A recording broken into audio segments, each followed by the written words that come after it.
Okay, here's the Allure Biplane.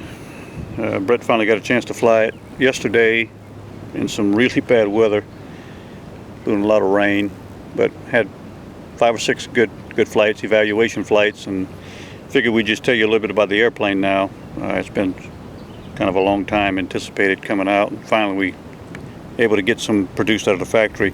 The airplane is right at 5,000 grams with a CDI and a 1900 pack.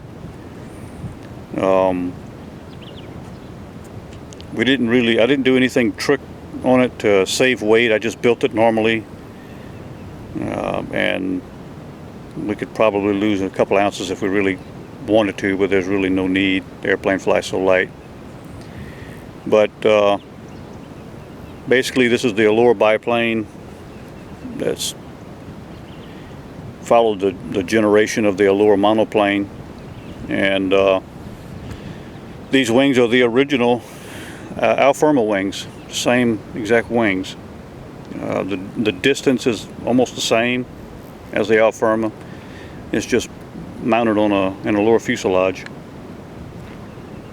It's got the plug-in style, the new style plug-in style landing gear that I had designed for this airplane. And other than that, the wings are hinged in the mold, just like the stabilizers and the rudder. So when you get the airplane's completely put together with the cowling, the canopy already mounted, the wings have been mounted, and the stabilizers just plug in and you have front stabilizer adjusters like normal. I recommend you put the servo in the back. If you're following following the CK Aero webpage, I have a build thread on there on how to build this entire airplane as a glow plane, and you could use it for electrics if you need to. Just there's no instruction. There's so many different electric motors to put on these airplanes now. I don't bother to do it. It's got top hinge on the elevators like all the airplanes now that I sell, and it just makes it easier to manufacture. I can keep a really good consistent weight on these stabilizers. Weigh between 90 and 100 grams ready to install on the airplane, which is really good for composite. We're running a 200 CDI motor in this airplane by YS, and a 21 10.5 prop, which seems to be our favorite prop. And these are kind of custom spinners that I make a custom backplate for, and some other spinners available on the market. Any of that, but I'll let Brett talk a little bit about his first impressions. You know, I delivered the airplane here. He hadn't flown since what, last year? Yeah, it's been a while since I've even touched an airplane. Been busy, got married, been working at my job as a pilot for American Airlines, and just haven't had time to practice or fly. Haven't had anything to fly really. So Brian got this airplane together. I came here. I'm rusty. He forgot the buddy box, so I had to fly by myself, and it went really well. And the airplane is so capable. It's incredible. It just does whatever you ask it to do. It's really docile. Whenever you know, any airplane, you pull up, your wings aren't exactly level. You get bumped in the wind, or whatever. So the airplane's not going exactly the direction you want it to go. So the test of a good airplane is that it'll respond well to the input you give it to kind of bring it back in line. And this airplane has such a capability to respond to what you do to it, which is awesome. You're not fighting the airplane to get it to do what you want it to do. Yeah, when I flew it on the first couple of flights, I realized it's kind of always happy. It's never in a bad way. You can easily tell it what to do from any situation and just whip back into place. The airplane never gets uncomfortable. One of the maneuvers that's easiest to kind of evaluate that aspect of an airplane is just doing 2 snaps reverse on a horizontal line. It's a maneuver in the unknown catalog, and you'll see people screw it up all the time. You think it'd be the easiest. Yeah. thing, just 2 snaps, one direction, snap back the other direction. What's the big deal? But the problem is you lose so much energy in that first snap, and the airplane has to sort of get reset up, repoised for you to do the next snap. And snaps are so muscle memory that it's really difficult to get the airplane exactly in the same, airspeed and flight envelope that you had it for the first snap, for the second snap, because that snap takes up so much energy from the airplane. This airplane does it so well. You come out of the first snap and it's just ready to go again. I mean, the wings stop right where you want it to stop. It's very responsive to input, like I was telling you before. Yeah.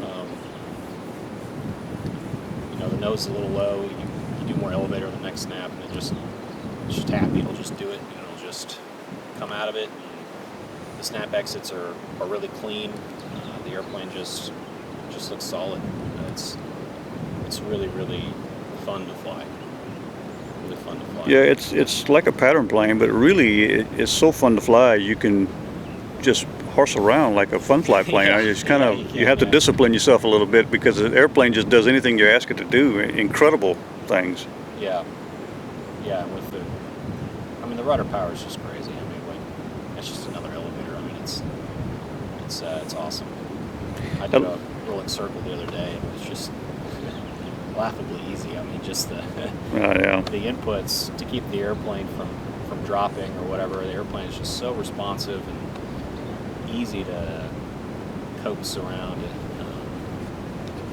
I like to get your radio set up on it and turn it on and show the inputs we're using on our lows and high rates and snap rates, just to show you the power of the rudder. Dave Lockhart's been flying one of these airplanes, the actual prototype electric that I had made at the factory a few years back, and he has some good experience with the airplane. And the hardest thing to get used to with the airplane is the rudder power. It's just incredible. Show us the ailerons that you would fly on a normal rate, Brett. These are my normal rate ailerons. That's probably 8 to 10 degrees. I think we haven't measured it. He just kind of set it up, flew it from past experience. It's not much on a Bipe. You need less throw in terms of degrees to get the same roll rate. So that's what I use for everything except for snaps. And show us a snap rate. And I know from setting the airplane up, it's 25 degrees. You can set it up at 27, but anywhere from 25 to 27 degrees is what we use on snaps, whether it's a monoplane or an electric glow biplane or monoplane. It doesn't matter. And the elevator input for normal flying, and then snaps, you see it's not much different. And I'm still fine-tuning that too. Yeah, this is just kind of a ballpark. I'm not sure exactly where it's going to end up, but that's ballpark. It's very similar. And here's the kind of crazy part. This is the rudder that we fly the airplane on. That's to do everything. That's knife edge vertical 8s, rolling circles, rolling loops, everything. And what about your snap rate? Snap rate's a little less right now. Again, like I said, I'm still fine-tuning that. So. Yeah, and I would guess that's about 15 degrees. It's not much. And I've got a high rate. And that's stall turn rate. For stall turns, doesn't matter what airplane you're flying, you need high rate rudder for stall turns. Yeah. So that's kind of just a general overview. What, in your impression of flying the Alchemy monoplane versus the Allure biplane, as far as ease of flying between the two, is there any precautions or difference, or what would you say is the biggest thing to get used to, that you're happy about? If the average guy wants to buy this plane, somebody flying advanced, what do you think would be his impressions as far as easeability? The ease of flying it, competing with it, not getting in trouble with it. Like most biplanes are very difficult to fly. Yeah, and this airplane doesn't do anything crazy on rudder to get away from you. It's not I can't tell you the amount of biplanes I've flown and see people fly, you can't do a horizontal roll, you know, Yeah. which is crazy. I mean, Yeah. you have the hardest time just doing like an 8-point roll because the airplane's always wandering. It doesn't want to stay on line. It doesn't want to stay where you put it. You're babysitting it constantly. Yeah. And that's just not the case with this airplane. It's great. Yeah. Part of the delay of getting this airplane out was I wanted to make sure that I could sell it to anybody who wanted to buy it and have a good conscience, you know. Yeah, exactly. People have asked me, hey, what's the best biplane to buy for me? And I would always say, none. There is none on the market. Don't buy one. You're wasting your money. And we call this one the tame shark because the shark was one of those planes that you had to be a god to fly. And nobody really mastered it. Brett flew it as a backup one year, and man, it was torture. Yeah. But this airplane is kind of from that generation with the canopy mounted wings and stuff, and it flies almost just like a monoplane except for the rotor power. Yeah. So I feel comfortable releasing it. And as far as snaps and spins and all is concerned, we're still fine-tuning that, but you really just input your normal input from your monoplane that we always put in any airplane, and it's the same. There's no difference in the setup. No.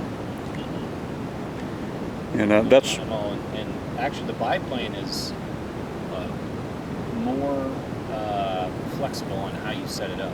yeah, Because, like I said before, it just never gets uncomfortable. It's kind of responds to whatever you give it. So within reason, you can kind of set up your snaps and spins and all that however you want. yeah, However you want the airplane to present. yeah. There's no magical potion, or It's a little better in that regard, yeah. it's a good biplane. That's how it should fly. Yeah, absolutely. And that's what we're so excited about the airplane. It really, anybody can buy this plane and enjoy it and be competitive with it right off the bat, and maybe have a more competitive edge than the airplane they're currently flying. Yeah. And that really makes me happy because it's very difficult to do.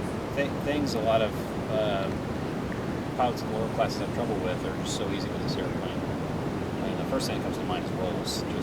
Just a roll, a horizontal line, a point roll, or you need so little input on the rudder. There's not all the fine massaging and blending between rudder and elevator you have to do with a monoplane. It's just so much easier. Yeah, it's just crazy. Yeah, the airplane's just always so poised. We let Monty, when we had the prototype, we let Monty fly the airplane, and he was just in awe that he could fly it. He couldn't believe that he could actually fly it and do point rolls and slow rolls. Yeah. And I did it to prove a point that it's every man's airplane. It actually gets you out of trouble quicker. I'm thinking like a stall turn or something. I mean, you've got such a crazy amount of authority on the back of the airplane that you kind of mess up a stall turn. You let it get too far in the weeds. You wait too long to kick the rudder in. We've all done that before, and it just flops over. I mean, this airplane, you kick the rudder over, it's moving. I mean, something's going to happen. So yeah, it's pretty fun. It can get you into trouble if you're abusing it, of course. Right. But that's just the case of a biplane, any biplane. I mean, it's just how it's more capable, so you're more able to get it into a situation. You have to have more responsibility to use it. Yeah, that's right. You better be more responsible. Yeah.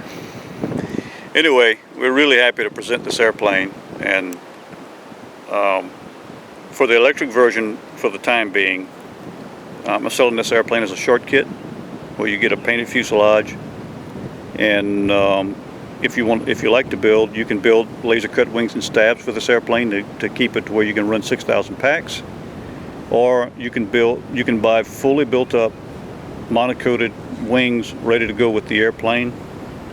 So we are able to sell this airplane that way for electric or glow, and they are available now.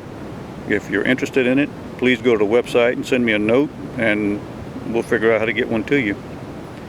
I think we're going to try to get some flight videos in now, just to kind of demonstrate the the pace of this airplane. One of the selling points of this airplane is the ability to keep it flying the same speed.